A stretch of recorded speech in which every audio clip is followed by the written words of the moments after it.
Good morning and welcome to the first lecture of ST203 Modern Statistical Inference.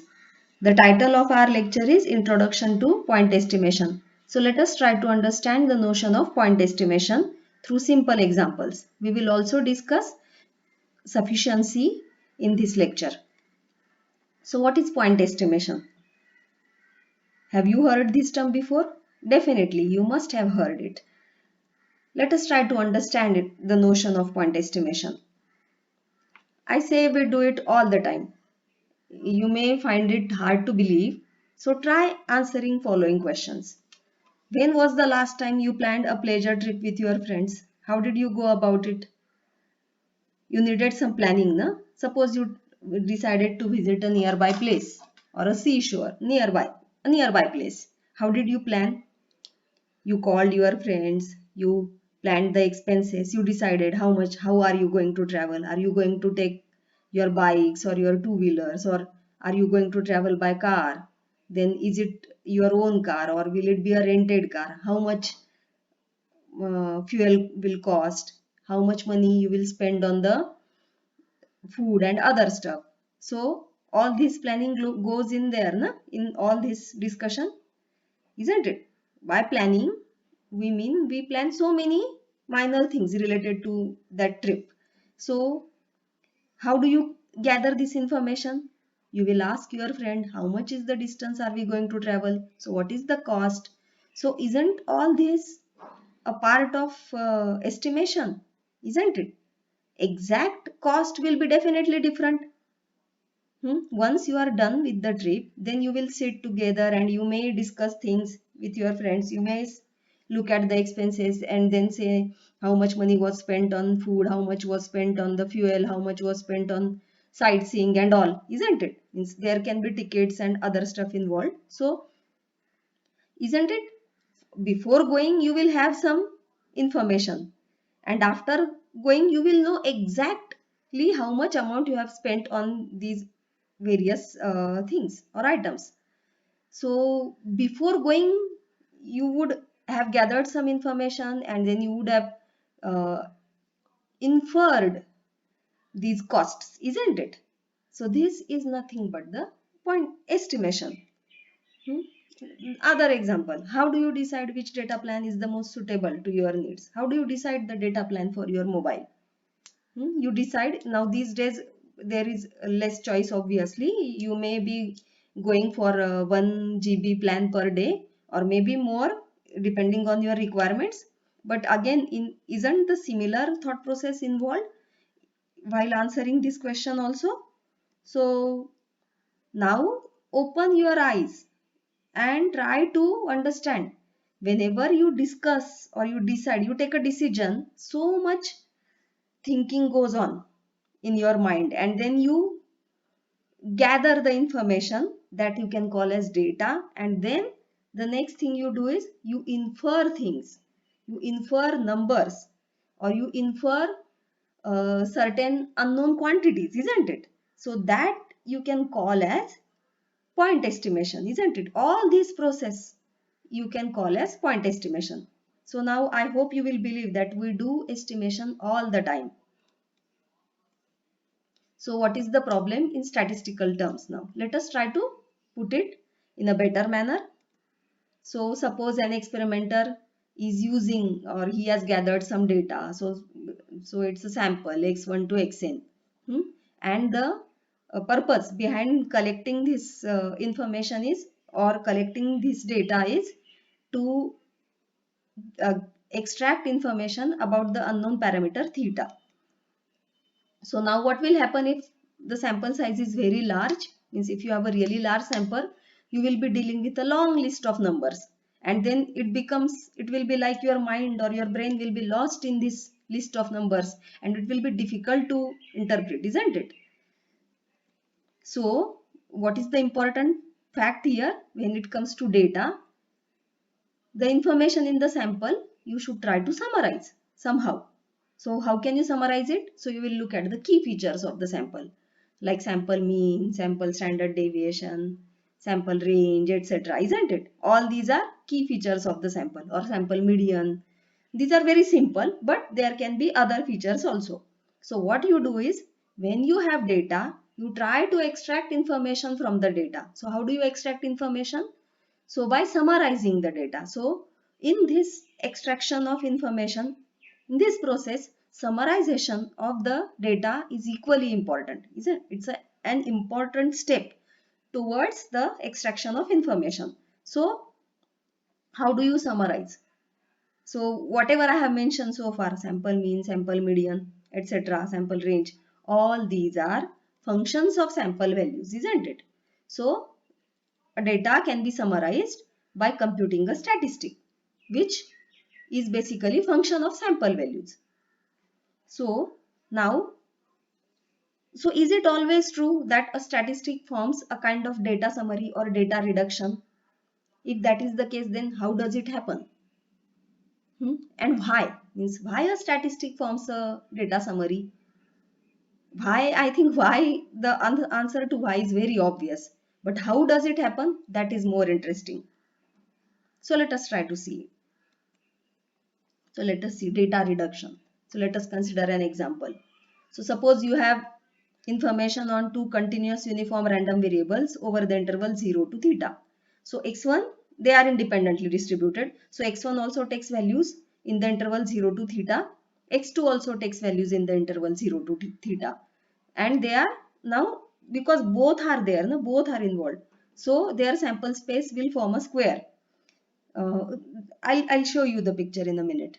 So a statistic now can be, I'll come up with a function of statistic. I'll say simply I am interested in the addition of their squares. So x1 square plus x2 square. So if suppose this is the statistic, then is the data reduction happening here? So this picture I think will give you a better idea. So here x1's range is 0 to theta. So suppose here you have theta, then x2's range is again 0 to theta. So if you consider set of all possible values of x1, x2, that is nothing but sample space, then this square is giving you the set of all possible values of x1, x2, right? Now x1 square plus x2 square, if this is the statistic under consideration, then suppose that x1 square plus x2 square has observed value as t. Then how can I indicate it here? So in this picture, x1 square plus x2 square is equal to t can be indicated by a circle with center origin and the radius equal to t, isn't it? So this circumference of this circle, this actually uh, represents the set of, this represents the collection of all x1 x2 such that x1 square plus x2 square is equal to t. So is there any data reduction happening here? What do you think? Earlier you were lying in this entire rectangle, isn't it? When you said x1 x2, you were anywhere in this entire square, not rectangle, sorry, in the square. But now when you said x1 square plus x2 square is equal to t, you became so specific, isn't it? The set of possible values lies, I am not talking about entire square now. I am talking only about all those x1 x2s which are lying on this circle. So isn't this a reduction in data? From a square, you have come down to a circle, simply circle. Square means you were inside the square, anywhere inside the square, and not only on the boundaries of the square, but you were anywhere inside the square. So instead of that, now you are only on the circle. So a definite amount of data reduction is happening here. This example may be a bit hard to understand. So let us consider a simpler example. So what was the purpose of this? The purpose of this example was to introduce the idea of sample space and how the data reduction happens here. So a simpler way to do this could be first introduce how partition of sample space happens. So let us consider an extremely simple example. Suppose you are throwing two dice together. So the sample space will be like this, isn't it? 1 1. So in the first, actually this entire, all these 6 blocks represent the sample space. Just for sake of convenience, I have put them separately. So it is, the first block contains all those values where The first observation is 1. So the first die showed up 1. Then the second die showed up 1 or 2 or up to 6 anywhere. Similarly the second block. So all these blocks together, they represent the sample space for this experiment. So now let us try to introduce a statistic and see how the partition is happening. So let us say the statistic is x1 plus x2. So x1 represents the outcome of the first dice and x2 represents the outcome of the second dice. So x1 plus x2, what are the possible values of x1 plus x2? So the range will be from 2 to 12. So the minimum possible value is 2 and the maximum possible value is 12. So let us consider x1 plus x2 is equal to 2. So when will you get x1 plus x2 is equal to 2? If both the dice show 1, then you will have x1 plus x2 is equal to 2. So the corresponding sample point from the sample space I have shown here like this. So similarly x1 plus x2 is equal to 3 will arise if you have either 1, 1, 2 means if first die had shown up 1 and the second die had shown up 2 or vice versa. So in either the case x1 plus x2 will be 3. Similarly x1 plus x2 is equal to 4 will be result of these three sample points, either of these three sample points. Similarly x1 plus x2 is equal to 5 will be result of these either of these four sample points and so on. So you can notice that here none of the points are getting repeated sample points. So in short, when you say 1 1, it belongs to exactly one set, na? Isn't it? So I can call this entire structure, this one, then this one, then this one, aren't they giving you different sets? So you can say this is the first set which contains only this point. Now this is the second set which contains two sample points. This is the third set which contains three sample points and so on. Isn't it? So here I have the first set corresponding to x1 plus x2 is equal to 2. Here I have second set corresponding to x1 plus x2 is equal to 3 and so on. So here I have sets corresponding to x1 plus x2 starting from 2 to 7. Now the remaining values starting from 8 to 12. You can see them here. So what do you understand from these diagrams? So in all, how many points are here? See, 1 plus 2 plus 3 and so on. So how many points are here? Here you have 21 points and here again you have 15 sample points. So in all, the sample space contained 36 sample points which are getting divided into different sets like this. So isn't this a a partition of the sample space? This is the first set of the partition, this is the second set of the partition, third set of the partition, fourth, fifth and sixth set. So here I have 6 sets and here I have the remaining 5 sets. So in all 11 sets have got created because we introduced the statistic x1 plus x2. So this is how a statistic creates partition of the sample space. So I hope you have understood how the sample space got partitioned into these sets because of the statistic. So let us try to summarize this very quickly. So a statistic creates partition of the sample space. So how do we explain it? Using statistical terms. Suppose tau is the set of all possible values of the statistic. Then you can, how do you write? So tau collects t such that t is a possible value of the statistic. So how do you get a possible value of the statistic? What do you do? Tell me. So what you do is you take sample point from the sample space and then you operate that particular statistic on the sample space on that sample point and then you get a value of the statistic, right? So so when you said in the first case when you said x1 plus x2 is equal to 2, you had only one sample point 1 1. So collection of all t. So I hope now you have understood the notion of tau. So here tau is nothing but the set of possible values of statistic. So this in the earlier example this tau will mean 2, 3, 4 and so on up to 12. So now how does it partition the statistic? So you can say it creates the set AT. So take a particular value of the statistic. then use it as a subscript for the set. So the set AT can be defined as collection of all sample points from the sample space such that when you perform the statistic, when you operate the statistic on that particular sample point, you get that value of the statistic. So for example, when you say A2, A2 will mean collection of all sample points such that x1 plus x2 is equal to 2. So here there will be only one point, which is 1 1. So similarly A3 will contain 1 2 and 2 1 and so on. So this AT is we have shown earlier. So these are nothing but this is A2, this is A3, this is A4 and so on. So why have we considered discrete setup? Because it is a lot easier to understand these things in the discrete setup. But that does not mean that the things are not applicable to the continuous setup. The things are very much, whatever we are discussing now is applicable to all the setups. So this AT basically creates partition of the sample space.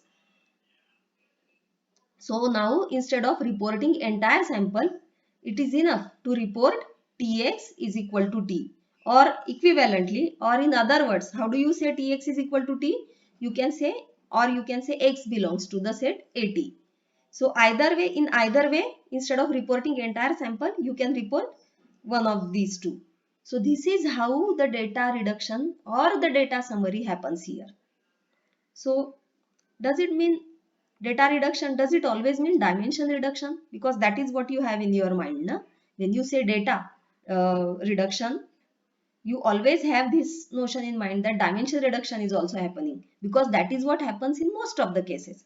But does it happen always? So let us try to answer this question. So suppose we have a random sample from normal distribution with mean 0 and variance sigma square. Then consider the following statistics and tell me whether data reduction and dimension reduction both are happening or not. So in this example, in the context of this example, so the first statistic is the sample itself. So is any data reduction happening here? No, because entire sample you have kept it as it is. So yes, it is a statistic technically, but is is data reduction happening here? No. Okay, so now let us take the set of ordered values corresponding to that sample. So x ordered 1, x ordered 2, to x ordered n. So this is nothing but order statistic. You are familiar with this. So is data reduction happening here? What do you think? Yes, definitely data reduction does happen. Why? Because earlier you had, when you say sample, so many values are there, isn't it? But when you say ordered, you did not consider all those values where the first value is larger than the second, isn't it? These are all sorted, ordered values. Means you will come across only those set of values of xi's which are ordered, isn't it? What will be the set of possible values of these statistic, ordered statistic? What are the possible values? So the possible values will consider only those values which are sorted, which are arranged in increasing order, isn't it? So the data reduction is definitely happening here. But is the dimension reduction happening? No, because earlier also, here you had n dimensional vector, here also you have n dimensional vector. So yes, data reduction is happening, but the dimension reduction is not happening here. So this is just for the understanding purpose. Many times people do not even talk about dimension reduction. They are not bothered about dimension reduction, or it can be exactly opposite situation as well. But this is just to give an idea. So now suppose I have another statistic where I am considering only squared values of all these. So x1 square, x2 square up to xn square. Now is it a statistic? If you follow the definition, yes, it is a statistic. But but the dimension wise, is the original data is n dimensional vector. This is also n dimensional vector. But is, so dimension wise there is no reduction, but data wise yes, because this being a normal random variable, these values, isn't it, these values will lie in n dimensional Euclidean space anywhere. So x1 x2 xn can be anywhere in n dimensional Euclidean space. But that will not be the case when you consider the squares. because you are considering only positive half, isn't it? Positive half of that Euclidean space, because squared values, so they will be either 0 or greater than 0.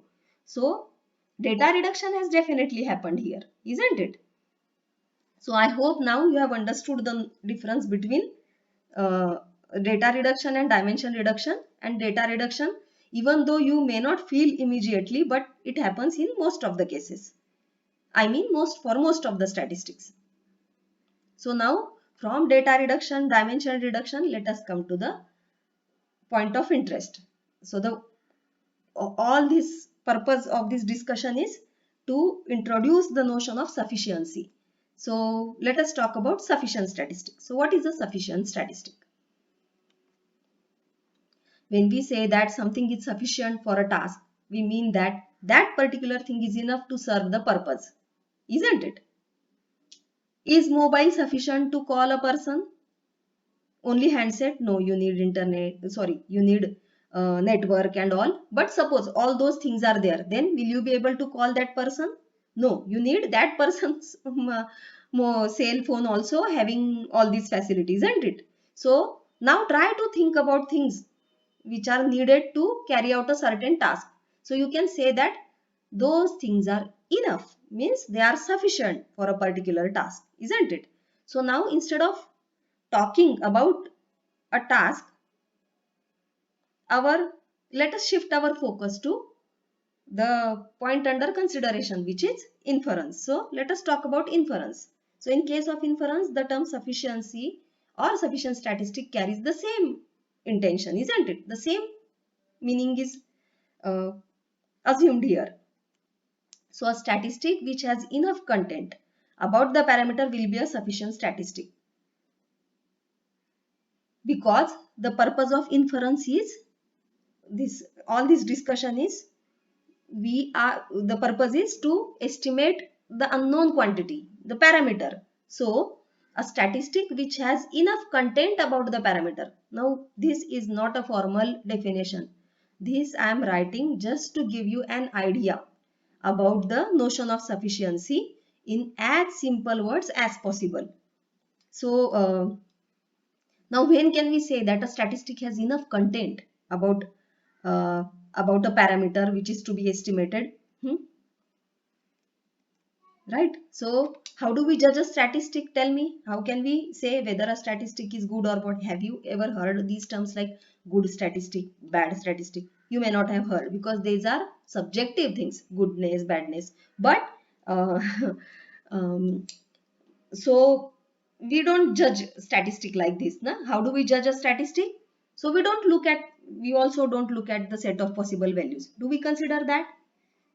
At a step during in our discussion, yes, we are going to consider that, but not right away, not now, not at the beginning. Do you consider only set of possible values? What else do you consider? Isn't it? Statistic is going to be a random variable. So how do you judge a random variable? Obviously, you will look at the way it varies, the way it takes different values. So the way it varies means you will look at its probability density function. If it is a continuous random variable, if it is a discrete random variable, you will look at its probability mass function. So in short, you will judge a statistic just not by its set of possible values, but by its probability distribution, its probabilistic behavior. Means what is the chance that a statistic will take value 2, what is the chance that a statistic will take value 3, and so on. But is it enough just looking at the distribution, probability distribution? Instead, do we need to look at something deeper, something more important to understand the notion of sufficiency? So let us dig deep. So when can we say that a statistic is sufficient? So when a statistic functions in such a way that knowing the statistic is as good as knowing the entire sample probabilistically, then the statistic will be enough. So what is the meaning of this? Knowing the statistic means you have been provided the observed value of that statistic. So knowing that observed value of the statistic, it is as good as knowing the entire sample. It is as good as knowing all those xi's. But in what sense? So in probabilistic sense, means if I consider the probability that entire sample has been observed, then it would be as if that particular statistic has been observed. But this is not the right way to put it. So what is the right way to put it? So here is the formal definition. So a statistic, it's sufficient if, so suppose X is the collection of random observations. So x1, x2, xn, I am denoting them simply by x. So statistic Tx is sufficient statistic for theta if the conditional distribution of x given Tx is free from theta. So in the previous example, x1 plus x2 is a sufficient statistic, isn't it? Let us first try to understand what do we mean by this. If the conditional distribution of x given Tx is free from theta means what? It means that if you know the statistic Tx, then the additional knowledge of the sample values does not give you any information about the parameter theta. What is the meaning of this free from theta? It means that it does not depend on theta, isn't it? Means it is a function of values, or it can be simply a constant. The conditional distribution of x given Tx is free from theta. What is the meaning of this? It means that the conditional distribution is independent of theta. Independent of theta means it carries no information about theta, isn't it? If something depends on theta, when do you say that something is dependent, something carries information about theta? Why do we say that x carries information about theta? Because the distribution of x depends on theta. Then only we can say that x carries information about theta, isn't it? So if we follow the same argument, then the conditional distribution of x given Tx is independent of theta means that this conditional distribution carries no information about theta. But what is this conditional distribution? So the conditional distribution of x given Tx means having known Tx, then the information contained in x. So it will mean that when you know the statistic Tx, then there is no additional information contained in the sample x about theta. So this is what we mean by the conditional distribution being free from theta. So I hope I have been successful in throwing some light on the notion of sufficiency. We'll continue this discussion in the next lecture. Let us stop for now.